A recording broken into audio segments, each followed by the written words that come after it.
순교자의 빛을 따라 주의 뒤를 쫓아서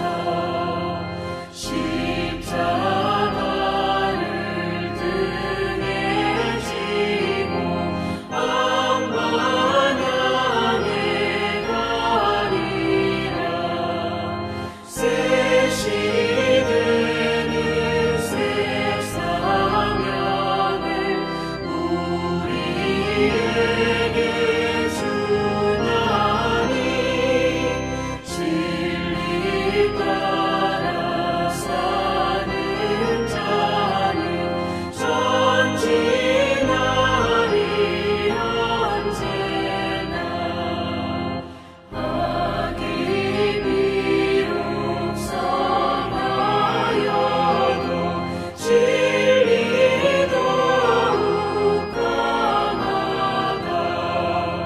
진리 따라 살아갈 때 어려움도 당하리.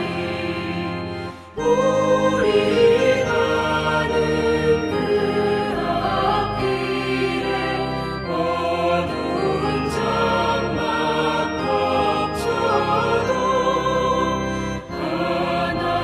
하나님이 함께 계셔 항상 지켜주시리. 아멘.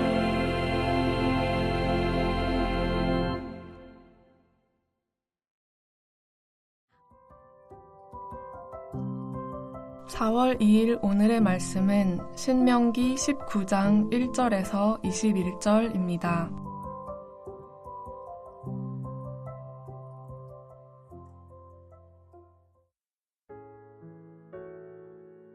내 하나님 여호와께서 이 여러 민족을 멸절하시고 내 하나님 여호와께서 그 땅을 내게 주심으로 내가 그것을 받고 그들의 성읍과 가옥에 거주할 때에 내 하나님 여호와께서 내게 기업으로 주신 땅 가운데에서 새 성읍을 너를 위하여 구별하고 내 하나님 여호와께서 내게 기업으로 주시는 땅 전체를 새 구역으로 나누어 길을 닫고 모든 살인자를 그 성읍으로 도피하게 하라.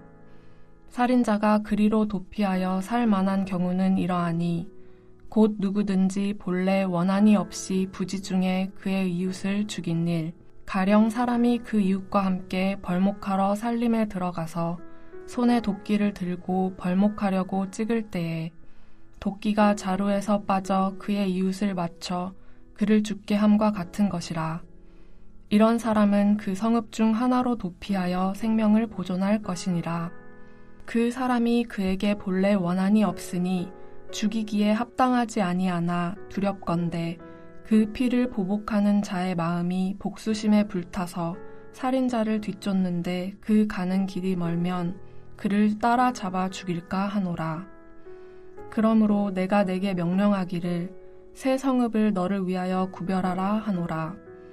내 하나님 여호와께서 내 조상들에게 맹세하신 대로 내 지경을 넓혀 내 조상들에게 주리라고 말씀하신 땅을 다 내게 주실 때 또 너희가 오늘 내가 너희에게 명하는 이 모든 명령을 지켜 행하여 내 하나님 여호와를 사랑하고 항상 그의 길로 행할 때에는 이 셋 외에 새 성읍을 더하여 내 하나님 여호와께서 내게 기업으로 주시는 땅에서 무죄한 피를 흘리지 말라. 이같이 하면 그의 피가 내게로 돌아가지 아니하리라. 그러나 만일 어떤 사람이 그의 이웃을 미워하여 엎드려 그를 기다리다가 일어나 상처를 입혀 죽게 하고 이 한 성읍으로 도피하면 그 본 성읍 장로들이 사람을 보내어 그를 거기서 잡아다가 보복자의 손에 넘겨 죽이게 할 것이라. 내 눈이 그를 긍휼히 여기지 말고 무죄한 피를 흘린 죄를 이스라엘에서 제하라. 그리하면 내게 복이 있으리라. 내 하나님 여호와께서 내게 주어 차지하게 하시는 땅 곧 내 소유가 된 기업의 땅에서 조상이 정한 내 이웃의 경계표를 옮기지 말지니라. 사람의 모든 악에 관하여 또한 모든 죄에 관하여는 한 증인으로만 정할 것이 아니요 두 증인의 입으로나 또는 세 증인의 입으로 그 사건을 확정할 것이며, 만일 위증하는 자가 있어 어떤 사람이 악을 행하였다고 말하면 그 논쟁하는 쌍방이 같이 하나님 앞에 나아가 그 당시의 제사장과 재판장 앞에 설 것이요 재판장은 자세히 조사하여 그 증인이 거짓 증거하여 그 형제를 거짓으로 모함한 것이 판명되면 그가 그의 형제에게 행하려고 꾀한 그대로 그에게 행하여 너희 중에서 악을 제하라. 그리하면 그 남은 자들이 듣고 두려워하여 다시는 그런 악을 너희 중에서 행하지 아니하리라. 내 눈이 긍휼히 여기지 말라. 생명에는 생명으로, 눈에는 눈으로, 이에는 이로, 손에는 손으로, 발에는 발로이니라. 화요일 아침 주님 앞에 나오신 여러분을 환영하고 축복합니다. 평생 여러분이 심긴 세상을 하나님의 공의와 정의가 실현되는 곳으로 만들어가는 여러분 되시기를 축복합니다. 오늘 본문은 가나안 땅에 들어가서 살 때 도피성 및 땅의 경계표 이동, 공정한 재판에 대한 법적 장치를 마련하여 하나님의 공의와 정의가 실현되도록 하는 내용입니다. 여러분, 유전무죄, 무전유죄라는 말을 들어보셨죠? 유전무죄, 무전유죄는 돈 있는 사람은 죄가 없고 돈 없는 사람은 죄가 있다는 말입니다. 즉 똑같은 죄를 짓고도 사회적 계급에 따라 다른 처벌을 받는 것을 말합니다. 이 말이 격언처럼 사용되는 것이 보여주듯이 세상에는 정의와 공의가 제대로 작동되지 않는 부분이 많이 있습니다.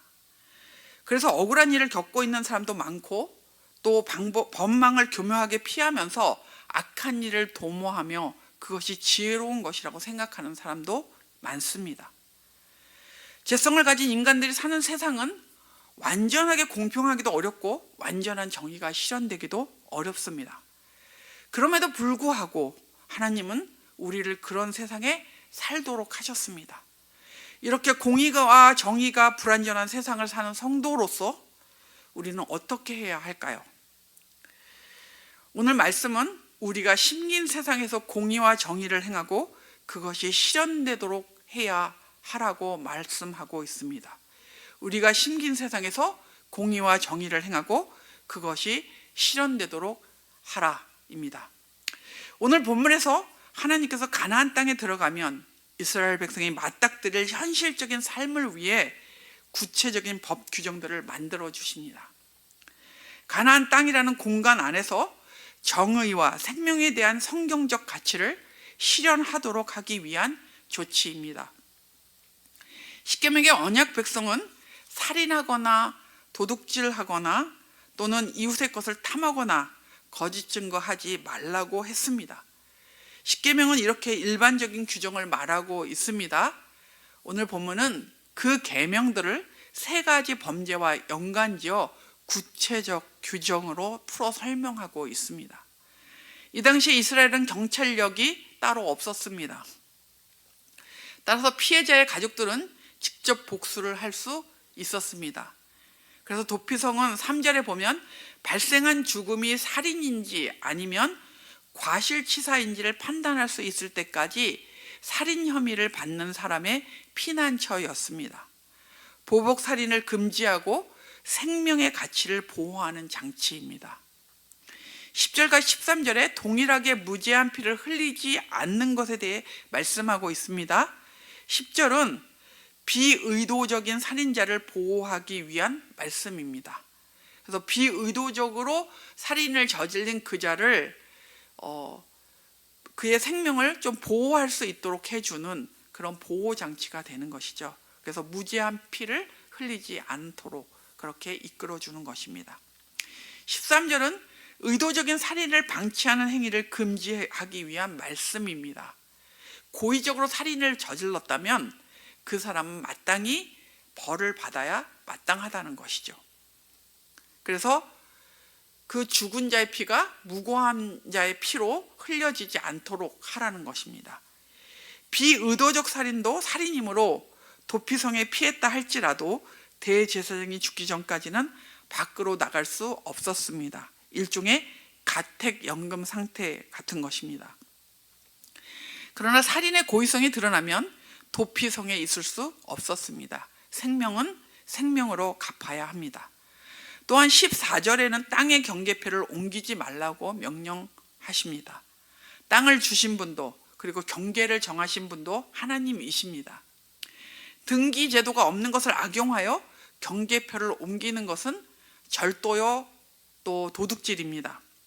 이 말씀은 단순히 경계표에 대한 개념을 말하고 있는 것이 아닙니다. 담벼락을 마주하고 살아가는 이웃에게 어떤 태도를 취해야 하는지를 말하고 있습니다. 고와 가부 힘없는 자들을 몰아내고 그들의 땅을 차지하는 행위는 하나님 보시기에 악한 행위였습니다. 더 많은 것을 차지하는 것이 삶의 질을 결정하는 것이라는 세속적 가치, 가나안의 가치를 버려야 합니다. 이 당시에 21절에 생명에는 생명으로, 눈은 눈으로, 이에는 이로, 손에는 손으로, 발에는 발로라는 동해동형법이 적용되었습니다. 따라서 재판은 절차나 판결이 공정해야 했습니다. 억울한 희생자를 만들지 않기 위해 두세 명의 증인이 반드시 필요했습니다. 오늘 본문은 거짓 증거로 무고한 자를 모함하는 것을 금하였고 엄격하게 다루었습니다. 왜냐하면 만약 거짓 증언대로 그것이 판결이 되면 동해동형법대로 손에는 손으로, 발에는 발로, 눈에는 눈으로, 이에는 이로 그렇게 적용되었기 때문입니다. 19절에 위증한 그대로 위증자에게 행하여 본을 삼으라고 하실 정도입니다. 사적인 감정이나 사사로운 욕심이 재판에 개입되어 과하게 복수를 하지 못하도록 폭력이 만연하지 못하게 한 것입니다. 여러분, 우리는 오늘 본문을 통해 가나안 땅에 들어가면 이스라엘 백성들이 지켜야 할 도피성 제도, 경계표를 옮기는 것, 재판의 공정성에 대한 말씀을 보았습니다. 이 말씀의 공통점은 무엇일까요? 하나님은 사회적으로 억울하거나 부당한 일이 일어나지 않기를 원하시는 것을 보여주고 있습니다. 또한 죄를 지었다면 그에 맞게 적절한 벌을 받아서 사회의 공의와 정의가 무너지지 않기를 하나님은 원하고 계십니다. 그래서 하나님의 공의와 정의가 이스라엘 백성들이 사는 땅에 실현되기를 원하고 계십니다. 현 시대를 사는 우리에게 이 말씀이 그대로 적용되지는 않겠습니다. 그러나 그 말씀의 의미나 정신이 이 땅에서 통하는 세상이 되기를 원하고 계십니다. 하나님께서는 우리가 심긴 세상에서 믿는 자로서 하나님의 공의와 정의를 실현하고 살기를 원하십니다. 우리를 부르신 목적이 그것이기 때문입니다. 우리가 심긴 세상이 우리 때문에 공의와 정의가 실현되기를 원하고 계십니다. 믿는 우리가 먼저 공의롭고 정의롭게 삶을 살아야 합니다. 그리고 내 삶의 현장에서 공의와 정의가 실현되게 하여야 합니다. 이스라엘 백성을 가나안 땅에 두시고 공의와 정의를 행함으로 하나님을 보여주는 제사장 나라가 되게 하셨듯이 우리가 우리의 삶의 현장에서 공의와 정의를 행하고 살면서 하나님을 보여주기를 원하십니다. 그리고 우리가 심긴 곳에 공의와 정의가 실현되게 함으로 하나님의 나라가 만들어지기를 원하십니다. 여러분, 혹시라도 우리의 사적인 이익이나 이기적인 욕심 때문에 누군가를 억울하게 만들거나 거짓된 말, 확인되지 않은 말들을 함부로 하고 다니고 있지는 않습니까? 어떤 한 사람의 말로 다른 사람을 정죄하거나 판단하고 있지는 않습니까? 또는 손해를 볼까봐 해야 할 말을 하지 않거나 어떤 일에 내 눈을 감고 공의와 정의를 굽게 하고 있지는 않습니까? 공의롭고 정의로운 하나님께서는 보고 계시고 판단하고 계십니다. 하나님께서 우리가 심긴 그곳에 우리를 두신 이유가 하나님의 공의와 정의가 실현되어 하나님의 나라가 그곳에 이루어지게 하시기 위함입니다. 주님이 다시 오시면 완전한 공의와 정의가 실현될 것입니다. 그날이 오기까지 우리가 심긴 세상에서 우리가 할 수 있는 대로 하나님의 공의와 정의가 실현되도록 애써야 합니다. 하나님의 공의와 정의가 실현될 때 우리도 우리의 이웃들도 살기 좋은 세상이 되는 것입니다. 오늘도 주님이 주신 삶의 정황에서 하나님의 공의와 정의를 실현하고 사는 여러분 되시기를 축복합니다. 오늘의 암고는 심긴 세상을 하나님의 공의와 정의가 실현되는 곳으로 축복하라. 심긴 세상을 하나님의 공의와 정의가 실현되는 곳으로 축복하라입니다. 오늘 기도하실 때 여러분 주변에 억울하게 고통받는 사람들이 있다면 그들을 위해 기도해 주십시오. 기도하겠습니다. 살아계신 하나님 아버지, 주님의 은혜를 감사합니다. 하나님은 공의로우시고 정의로우셔서 하나님의 공의와 정의가 이 땅에 물같이 하수같이 넘치기를 원하고 계십니다. 우리 믿는 자들이 주님 앞에서 하나님의 자녀로 우리에게 주어진 삶의 그 정황 속에서 우리가 심긴 곳을 하나님의 공의와 정의로 아버지 새롭게 만들어가는 믿음의 사람들 될 수 있도록 은혜 베풀어 주시옵소서. 우리가 먼저 하나님의 공의와 정의를 실천하며 살게 해 주시고 우리가 심긴 곳에 주님의 공의와 정의가 이루어지도록 아버지 그것을 실현하는 일들을 위해 애쓰고 수고하는 주의 백성들, 정직하고 신실하고 또 하나님 아버지 하나님의 뜻을 이루어드리는 그런 믿음의 사람들 되게 하여 주옵소서. 곳곳에 이 세상에 아버지 악한 자들이 득세함으로 공의와 정의가 어그러지고 아버지 굽는 일들이 일어나고 있습니다. 그러나 하나님을 두려워하게 하여 주시고 하나님의 공의와 정의가 이 땅에 실현될 수 있도록 하나님 간섭하시고 일하여 주시기를 기도합니다. 하나님, 캠프를 위해 기도합니다. 온가족 캠프가 있는 올해 아버지 발대식이 있습니다. 주님께서 함께 해 주셔서 마음을 같이 하며 또 잘 준비하는 그런 온가족 캠프가 되게 하여 주옵소서. 마더와이즈가 개강합니다. 하나님께서 은혜 베푸시고 많은 어머니들이 주님의 말씀 안에서 어머니됨을 또 아내됨을 그리고 인생의 절기들을 확인하는 그리고 아버지 주의 말씀 안에 세우는 사람들이 될 수 있도록 은혜 베풀어 주시옵소서. 리더십 전환을 위한 공동의회가 4월 달에 있습니다. 하나님, 주께서 우리 교회를 여기까지 인도해 오셨던 것처럼 앞으로 또 저희 교회를 인도해 가실 것을 믿습니다. 하나님 아버지, 이 모든 과정 가운데 하나님이 영광을 받으시고 아버지 한국교회 덕이 되게 하여 주시고 우리 공동체가 주님 안에서 더 도약할 수 있도록 복이 되는 귀한 아버지 리더십 전환 과정이 될 수 있도록 은혜 베풀어 주시옵소서. 교회 공동체 안에 연약한 자들을 위해 기도합니다. 육신의 질병으로 고생하는 자들, 정서적으로 어려워서 아버지 삶을 힘겨워하는 자들, 그리고 경제적으로 어려운 자들을 주께서 불쌍히 여겨주시고 주께서 은혜를 베풀어 주시며 함께 해 주시기를 기도합니다. 꼭 필요한 자들을 만나게 하여 주시고 또 돕는 손길들을 허락해 주시기를 기도합니다. 하나님, 4월 10일에는 국회의원 선거가 있습니다. 하나님을 두려워하고 바르게 정치할 수 있는 사람을 뽑게 하여 주시고 정의와 공의를 행할 그런 리더들을 뽑을 수 있도록 주께서 함께 해주시고 인도하여 주옵소서. 주님, 오늘 하루도 하나님의 은혜 가운데 살기를 원합니다. 주님께서 우리와 함께 하심을 믿습니다. 예수님의 이름으로 기도합니다. 아멘. 하늘에 계신 우리 아버지여, 이름이 거룩히 여김을 받으시오며 나라가 임하시오며 뜻이 하늘에서 이루어진 것 같이 땅에서도 이루어지이다. 오늘 우리에게 일용할 양식을 주시옵고 우리가 우리에게 죄진 자를 사하여 준 것 같이 우리의 죄를 사하여 주시옵고 우리를 시험에 들게 하지 마시옵고 다만 악에서 구하시옵소서. 나라와 권세와 영광이 아버지께 영원히 있사옵나이다. 아멘.